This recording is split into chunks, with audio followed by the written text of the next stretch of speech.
Coming up on Theater Talk. I try to speak, but nobody can hear, so I wait around for an answer to appear while I'm watching people pass, waving through a window. Can anybody see? Is anybody waving back at me? Theater Talk is made possible in part by the CUNY TV Foundation and Wynette Richardson.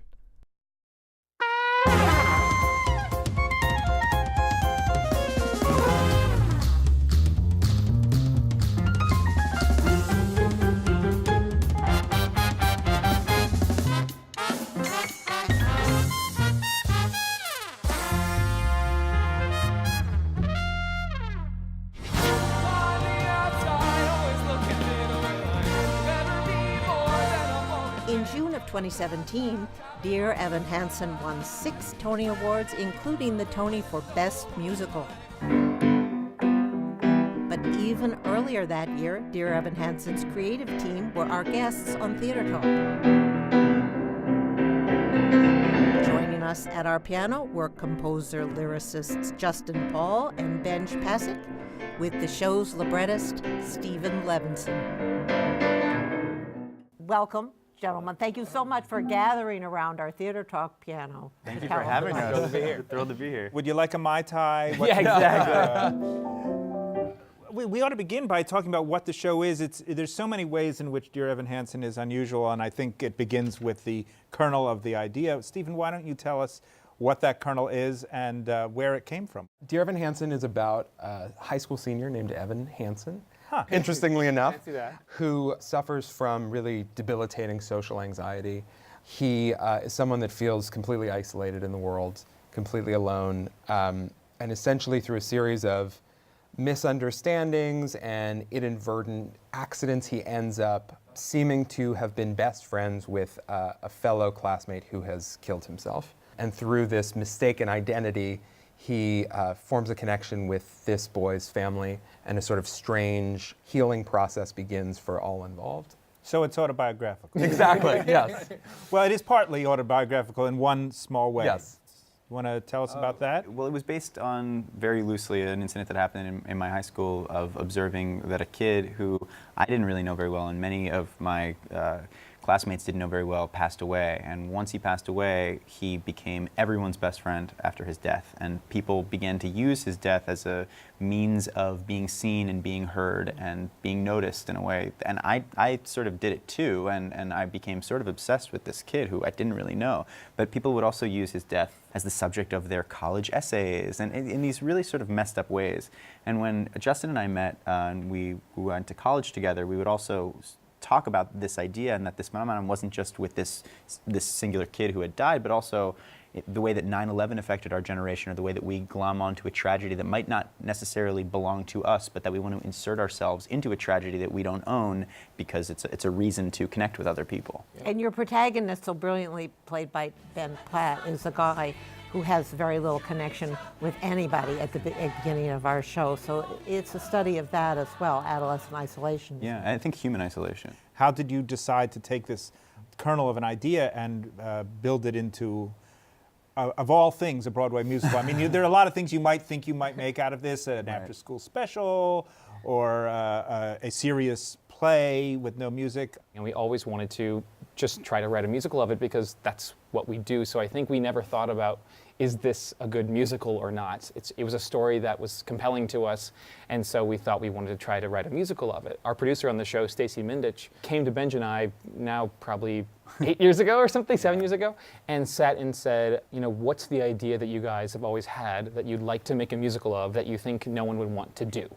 And we said, well, we definitely have one of those. That's good producing. Right? Yeah. I mean, absolutely. And I know she has since said in her mind, she thought, well, I'm really devoted to these guys and I want to do something that they want to do. I have no idea how to make that a musical, but that's what they're passionate about, and so I'm going to support it. And so she supported it. She helped us find Steven. We really sort of dove into it at that time and then got to meet with him. We had a bunch of themes that we wanted to write about. So we wanted to write about our generation's response to tragedy. We wanted to write about the world's response to tragedy, or why we lie about certain things, our identity online, our identity to other people. And we had this sort of kernel of a story. And Steven said, okay, I am processing all of that. Now let's figure out what is the story of this show, because we can't just write themes. We knew we wanted to write something about connection and disconnection. I remember asking ourselves, well, who's a character that is incapable of connecting? What would that person be? And that should be the center of the thing. That's a good moment Yes. to talk about one of the songs in the show. The book in writer the is always show. setting up the song. Yeah. Yeah, exactly. This is early in the show, and not necessarily the place where you would always expect this kind of number. This is a solo for Evan Hansen. About how far into the show would you say? Within the first 6 minutes or so? Very soon. 10 So minutes. it's in the place where you would expect to be introduced to the main character in a musical way. Right. Perhaps not so angsty. It's in a spot that I think would be traditionally the I Want song, but really, you know, he's wanting someone to wave back at him. He's wanting a connection with another human being.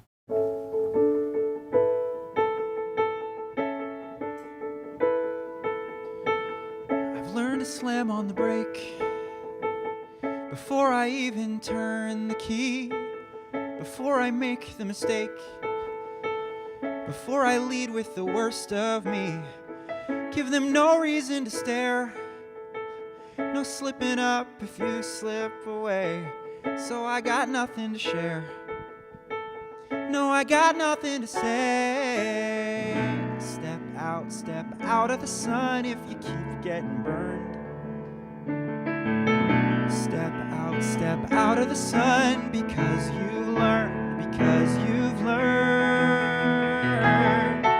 On the outside, always looking in, will I ever be more than I've always been? 'Cause I'm tapping on the glass. I'm waving through a window. I try to speak, but nobody can hear, so I wait around for an answer to appear while I'm watching people pass. I'm waving through a window. Can anybody see?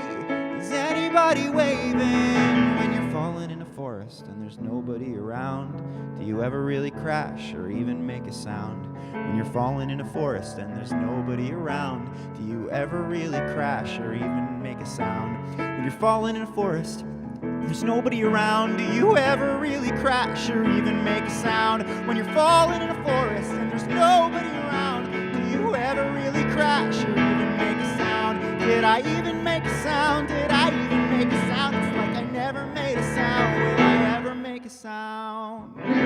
On the outside, always looking in, will I ever be more than I've always been? 'Cause I'm tapping on the glass, waving through a window. I try to speak, but nobody can hear, so I wait around for an answer to appear while I'm watching people pass, waving through a window. Can anybody see? Is anybody waving back at me? Is anybody waving?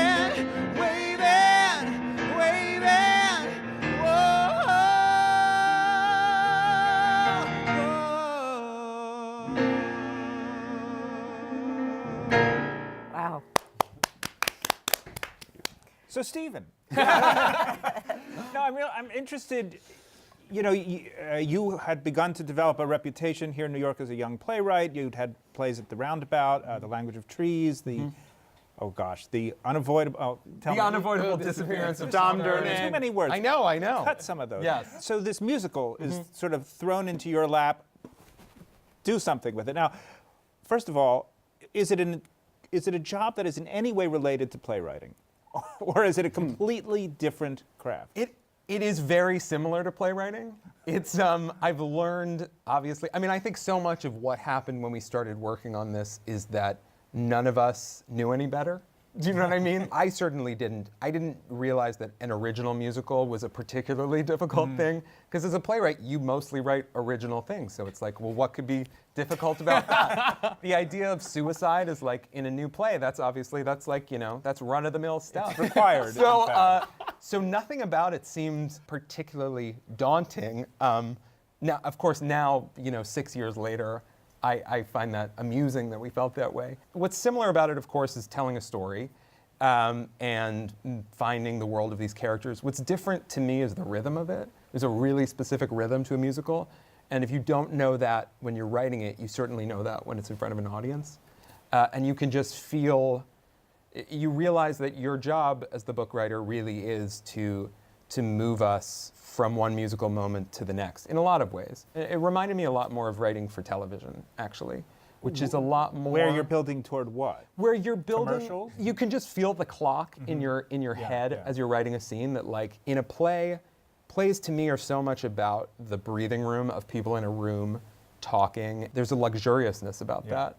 And then in a musical or a TV show, there's just a sense of economy. You have to move forward more quickly. Typically, would you write a book scene leading toward an idea that you'd already kind of spotted for this moment, or would you kind of bring things to a place where somebody had to do something and you didn't know what it was going to be? The first probably 6 or 7 months that we worked together, we primarily just got together and would talk for a really long time and throw out ideas and just kind of try to generate the world of this show. And so by the time I went off to start writing something, we had a pretty good sense of our main characters and a general sense of the story, at least like in the first act.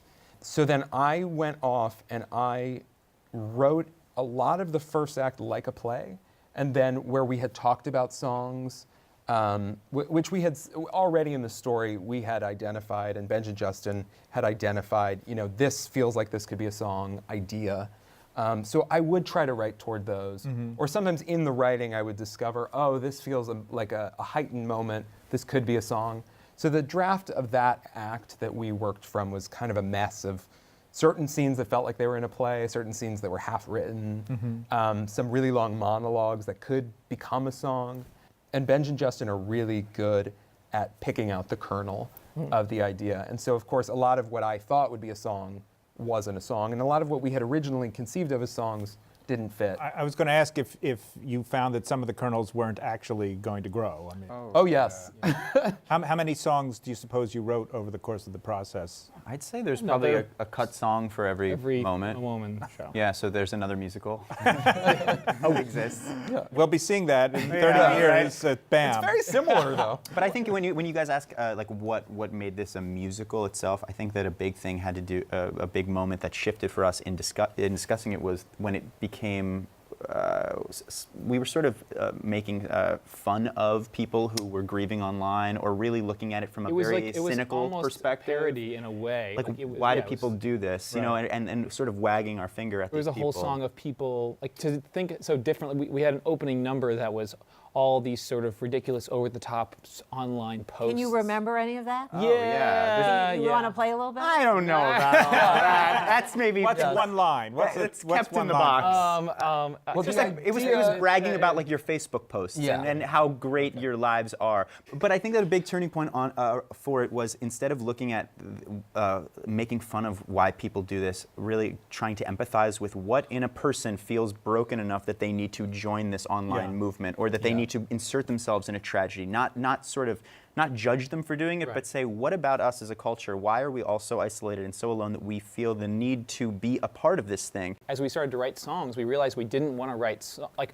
all sort of cynical, sardonic songs that, like, it's like we're writing a musical, we need to find the heart in the story. Right. We need to let this character sing genuinely. That's one of the signal things about this show. I mean, there's a lot of musicals today which, for reasons we can discuss another time, take their tone from a need to distance the show from some of the syrup of musicals past, and therefore develop kind of brittleness and a kind of cruelty almost, which can be quite amusing. Right, absolutely. But this show does not do that, and it really decides some point along the way. It sounds like you had actual moments where you decided, we're not doing that, or not just that. We're actually going to value these people and see what they have to say. And I'm using that to get to something, which is this song that I happen to love in the second act. It's in a position that you would normally expect, once again, a very different kind of song. Is it not the second to last song? It is. Yeah. and it's sung not by the lead, but by his mother. Somebody want to set up what this song is? Steven. Sure. Well, this is, so much of the show takes place on and amid screens and with people sort of both literally talking, past one another and also figuratively talking past one another. And this is a moment in the show where a lot of the illusions that have been built up over the course of the show, not to give anything away, have sort of shattered. And we're left with a boy and his mother alone in a living room without screens and without any kind of pretense. And so this is a moment sort of where the truth comes out in some ways. And yet the song doesn't specifically, or I shouldn't say that, it doesn't directly address the plot. No. She starts to sing, and as in the audience, you think, okay, she's going to talk about what just happened. That's right. She doesn't. She talks about something that happened well before that, which is to say the divorce from her husband that left her and her son alone, and how that felt. So this is the song called So Big, So So Small. Big, So Small. And Take it away, I've never performed this song, so let me Which of you is going to be Rachel Paye Jones? I think it's going to end up being me. I'm going to not remember the lyrics. I'll look to him. That's fine. He'll tell me what they are. Keith, here we go.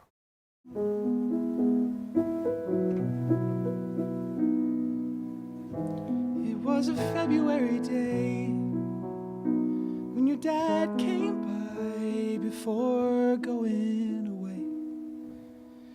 A U-Haul truck in the driveway. The day it was suddenly real. We told you not to come outside, but you saw that truck and you smiled so wide. A real life truck in your driveway. We let you sit behind the wheel. Goodbye, goodbye. Now it's just me and my little guy. And the house felt so big, and I felt so small. The house felt so big, and I felt so small. She continues on from there. Was there a scene in what you'd written between the mother and the son at around that point? There was. In which she tried to comfort him by talking about that time? Yeah. So, and what did you lift anything directly the way yeah. the way So, there was- scavenger lyricists it's funny. and composers Oh, do? absolutely. Gobbled up. That never happened. Well, yeah, I don't know. The evolution of it is that it was a scene where they were, the sort of like the payoff of the moment was that they both like ate ice cream together on their couch. Right. That's what That's it. right. That's But what that it was was. it, right. Yeah. And then when we decided that there should be a moment here for them, we talked about it together, and then Steven wrote a beautiful scene and monologue that we then completely scavenged for, I would say ravaged even, for material for the Well, song. it's one of those things you realize you feel like you are going to get a sort of head-on addressing of the issue, and you somehow find an oblique way of getting at it. And I think the song and the music and the lyrics just really do an incredible job of capturing, like you said, it's all about what we've just seen, but of course it's not actually literally about that. At the point you wrote this song, did you have any of the cast? Yes, Yeah, actually. we actually was with the final workshop before we went to Washington, D.C. We had done, I think, 3 before then. Yeah, it was only like a couple of months before we started rehearsals for DC. And I remember bringing this to the cast and hearing Rachel do it for the first time, and I definitely felt like, even if it wouldn't have worked in the musical, we didn't really know. I remember feeling like it was a special moment hearing her sing it for the first time, and it felt. But we wrote it with her in mind. Yeah, no question. yeah. We Really knew tailored it we for wrote her it for her voice. voice. When it all feels so big, till it all feels so small. The show has been very special in the fact that, the very first reading we ever did of the show, Much of the 4 out of the 7 characters were filled by the actors that you see on stage Wow. now. So Yes, and at what point did Ben Platt come in? that very Day first one. reading. That very first Yeah. reading. I've always wanted to ask a librettist this. Do you ever get envious of the way that music just does your job 10 times more quickly. In other words, Yeah. we just heard, a minute of a song. We get what that scene is. We understand who these people are. The music does so much work that it's so much harder to do in a script. It's funny. I had an experience in DC at Arena Stage where we did the first production of Dear Evan Hansen, where I was standing in the back of the theater, and I think it was during Words Fail, which is another incredible musical moment in the show and an incredible acting moment for Ben Platt. And I remember listening to it and feeling a certain joy in how beautiful that song is and in how evocative that performance is of these characters that we all created together. And then a certain sadness that I would never really be able to do that. It's a little bit like standing outside of something and looking in and feeling like that's just something so miraculous, the music. One thing I want to mention before you go is the wonderful contribution of your director, Michael Greif, because so important to this musical is the social media and the influence of social media upon kids. I mean, my assistant said to me, "You don't understand what social media is to these high school My kids." kids say the that to influence. me all the time. Right. And the way that Michael Greif has integrated, and your designers have integrated the social media is a whole other fabulous level in the show. It became a ninth character. Yeah, it's amazing. But I will say that you two have been nominated for the lyrics for 2 songs for the Academy Awards this year from the wonderful La La Land, and I wonder if you would play us out with one of them, City of Stars. Sure. But before you go, I want to thank you, Justin Paul, Benj, Pasek, Steven Levenson, whose play If I forget. is at the Roundabout. Aptly named. Yes, For the joining- reviews write yes. themselves. For joining us on Theater Talk. I'll be the Thank you judge so of much. Yeah, Jesse. But we want to say you wrote City of Stars with the musical director of La La Land, Justin Hurwitz. The composer, Justin Hurwitz, yes. And Who wrote the score for the film. Which came first in City of Stars, the lyrics or the music? The music. So the Oscars will have been over by the time we air this, but I sure like this song. Thank you very much.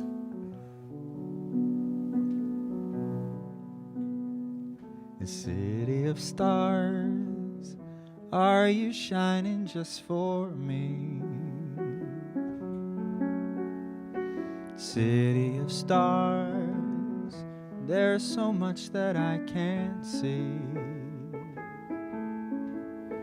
Who knows? Is this the start of something wonderful and new? Or one more dream that I cannot make true? City of stars, just one thing everybody wants. There in the bars and through the smoke screen of the crowded restaurants. It's love. Yes, all we're looking for is love from someone else. A rush, A glance, a touch, a dance, a look in somebody's eyes, to light up the skies, to open the world and send it reeling. A voice that says I'll be here and you'll be alright. I don't care if I know just where I will go, as long as I got the crazy feeling, a rat-tat-tat in my heart. I think I want it to stay. City of stars, are you shining just for me? City of stars, you've never shined so brightly.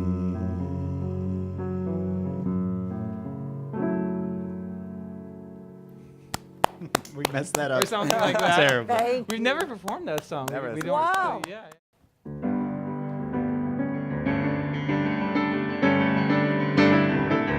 Even the dark comes crashing through, when you need a friend to carry you, or when you're broken on the ground, you will be found. So let the sun come streaming in, 'cause you'll reach up and you'll rise again. If you only look around, you will be found. You will be found. Out of the shadows, the morning is breaking, and all is new. All is new. It's filling up the empty, and suddenly I see that all is new. All is new. Even when the dark comes crashing through, when you need a friend to carry you, when you're broken on the ground, you will be found. So let the sun come streaming in, 'cause you'll reach up and you'll rise again.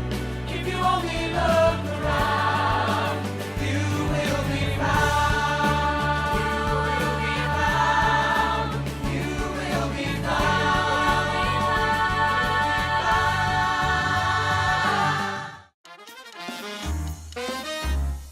Our thanks to the Friends of Theater Talk for their significant contribution to this production. Theater Talk is made possible in part by the Frederick Lowe Foundation, the Corey and Bob Dinelli Charitable Fund, the Noel Coward Foundation, Carrie J. Fries, the Dorothy Strelson Foundation, and the New York City Department of Cultural Affairs. We welcome your questions or comments for Theater Talk. Thank you